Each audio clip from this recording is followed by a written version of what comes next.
외국인의 매도 속에 양대 지수는 약보합권 움직임 나타내고 있습니다. 투자의 기술 마제스터 전문가에게서 알아보시죠. 안녕하십니까?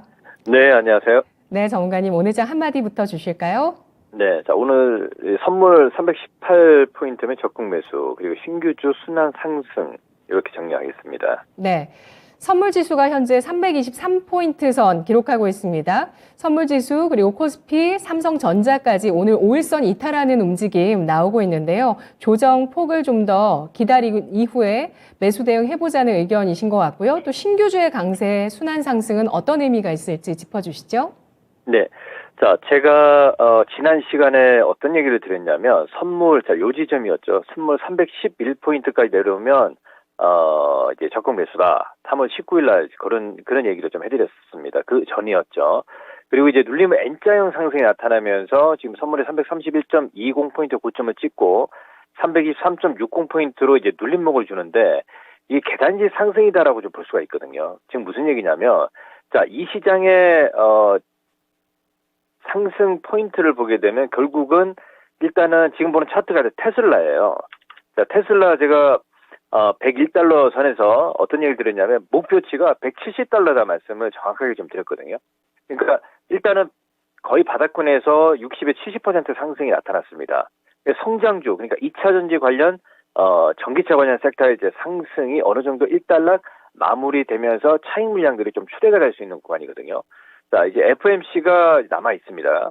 그러면 지금 현재 구간에서는 이제 0.25%를 지금 시장에서 시장 컨센서스를 예상을 하고 있는 상황인데 우리 국내 시장에서는 일단은 오늘도 현물 쪽에서는 매도가 소폭 좀 진행이 되고 있지만 선물 쪽에서는 매수가 유입된다는 얘기는 이 눌림 조정을 좀 기다리는 시장이 나타나고 있다 이렇게 좀 볼 수가 있습니다. 그러면 자, 지금 기술적으로 보게 되면 거래소 시장은 241선이 그동안에 한 번도 돌파를 한 적이 없어요. 그래서 241선을 돌파를 하기 위한 좀 쉬어가는 이 눌림목 구간에서 이제 적극적으로 이제 매수 포인트가 나타나고 있고요.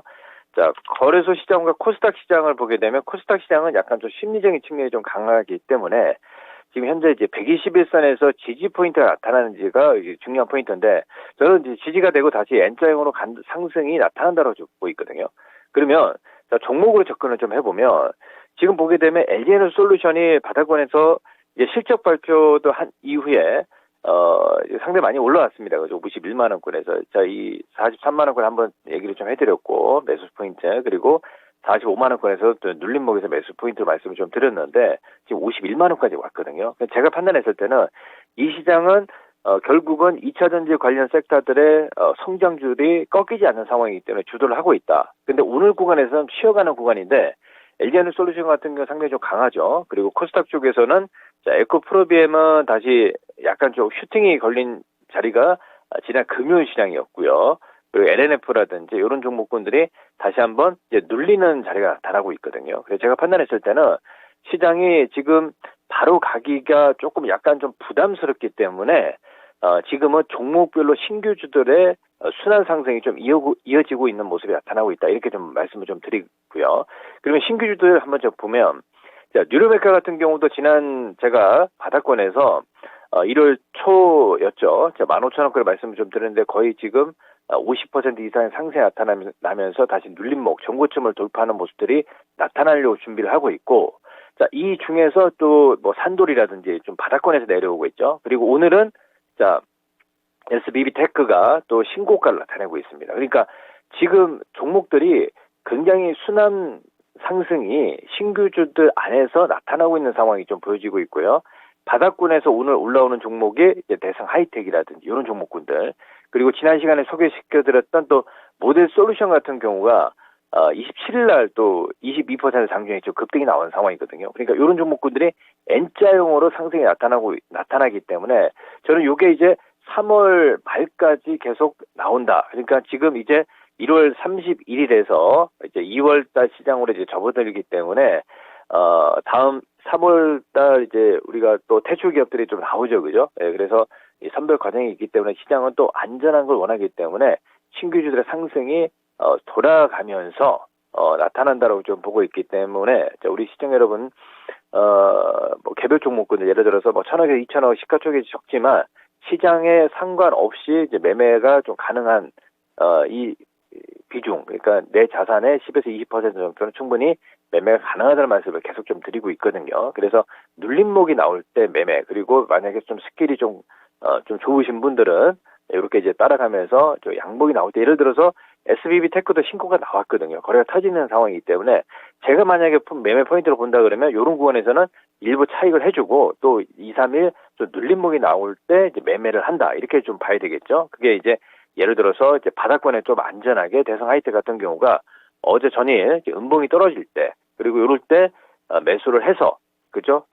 약간 또 이제 중기적인 추세를 타는 이 정비열 구간에 가기 때문에 이런 포인트를 말씀을 좀 드리도록 하겠습니다. 네, 지금 시장 조정 구간에서 이제 좀 단기 강세의 부담을 느낄 시점에 시장의 대안으로 부각되고 있는 것이 바로 신규주라는 관점인데요. 그러면서 신규주 진짜 많이 올랐네요. 저는 신규주라고 하셔서 미래반도체 오브젠 따상 이후에 추가 상승 이런 부분을 또 보실까 싶었는데 이전에 또 체크해 주셨던 종목군을 중심으로 다시 한번 보게 됩니다. 예, 그 이전에, 그러니까 최근에 상장했던 종목군들 가운데서 순환매가 굉장히 활발하다는 부분들, 계속해서 시장 조정받을 때 그러면 순환매가 계속될 수밖에 없다면은 신규 상장주 가운데 바닥권에 있는 종목은 접근해도 괜찮다는 의견이실까요? 네, 맞습니다. 지금 바닥권에 있는 종목 보니까 이 선별을 잘해야 되는데, 이제 시장의 어떤 이슈와 같이 갈 수 있는 종목군들 같은 경우는 이제 약간 좀 시장에서 이제 끌어올리는 자리가 나타나는데, 예를 들어서 약한 종목들 있잖아요. 지금 보시면 DT, NCR 이런 종목군들, 예를 들어서 이런 종목군들 같은 경우는 조금 올라오기 힘들지 않겠느냐, 이렇게 좀 보고 있거든요. 그러니까 지금 여기 보시면 뭐 펜트론이라든지, 그러니까 저는 이렇게 보고 있거든요. 시세가 이제 거래가 실려서 시세가 터지는 종목군들 안에서, 그죠? 이렇게 예를 들어서 뉴로메카라든지 터지는 종목 중 안에서 눌림목이 나올 때 이런 구간에서 이제 매수를 해야 된다는 거거든요. 그러니까 신규들이 다 갈 수는 없어요.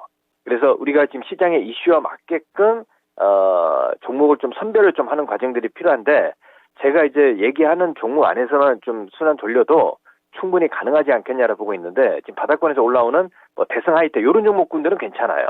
그죠? 왜? 지난 12월 달에 대란거래 한번 터지고 바닥을 확실히 잡은 종목이고, 지금 또 2차 전지와 또 이제 이슈가 좀 부각이 되고 있기 때문에 이런 종목들은 충분히 가능하다, 이렇게 좀 보고 있거든요. 그래서 우리 시청자 여러분들께서 그런 포인트를 좀 체크를 해서 종목 접근이 유효한 종목인지를 좀 선별하는 게 좀 중요하지 않겠느냐, 이렇게 좀 보고 있습니다. 네, 대성 하이텍은 관심에 둘만하다는 평가시고요. SBB테크는 아까 눌림목을 기다려보자라는 의견 주셨는데요.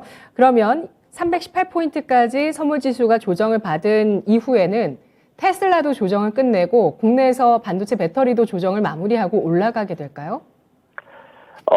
그러니까 이제 반도체와 이제 배터리 쪽으로 보이시면 저는 약간 좀 배터리 쪽으로 2차 전지 배터리 쪽으로 저는 더 좀 강하게 좀 간다라고 좀 보고 있거든요. 그래서 지금 예를 들어서 이제 소재 관련해서 이제 미래 컴퍼니라든지 이런 종목들도 약간 좀 업종 자체가 조금 사업 목적을 좀 추가를 하면서 지금 바닥권에서 올라오고 있거든요. 그래서 2차 전지가 조금 앞서가면서 반도체가 그 뒤를 따라가지 않겠느냐, 이렇게 좀 판단을 좀 하고 있습니다. 그래서 삼성전자하고 하이닉스는 조금 이제 시장을 견인하는, 시장과 같이 시가총액이 맞물려 있기 때문에 조금 좀 부담스럽겠죠.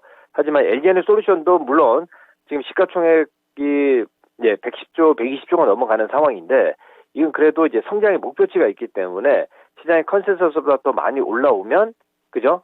좀 더 목표치가 조금 더 위로 상향될 수 있기 때문에 저는 오히려 이제 LG에너솔루션 대형주 쪽에서는 이렇게 보는 게 맞지 않느냐, 이렇게 좀 판단을 좀 하고 있습니다. 네, 알겠습니다. 선물지수 딱 지켜보고요. 또 마제스터 전문가가 이야기한 318포인트 선까지 조정 조금 느긋하게 기다려보면서 배터리주 안에서 지수와 같이 움직일 그런 종목들 찾아보도록 하겠습니다. 잘 들었습니다. 예, 감사합니다. 네, 고맙습니다. 미래컴퍼니 같은 경우는 전고체 배터리 이슈가 있네요. 삼성 SDI 실적 발표 이후에 나온 또 중요한 내용 한 가지가 업계 최초로 삼성 SDI가 순수 전고체 전지를 생산하는 라인을 상반기 내에 준공한다라는 소식이 나왔습니다. 이러면서 국책과제 전고체 배터리 쪽 하고 있는 미래컴퍼니가 오늘장에 또 시세 내고 있습니다. 양대 지수는 다시 한번 강보합으로 방향을 바꾸고요. 보합권 내에 등락을 이어가고 있는 모습입니다. 10시 구간 삼성전자 실적 컨퍼런스 앞두고 있습니다. 지금까지 투자 판단에 도움드릴 내용들 알아봤고요. 다만 주가의 상승과 하락을 보장하지는 않습니다. 시청해주신 여러분 고맙습니다.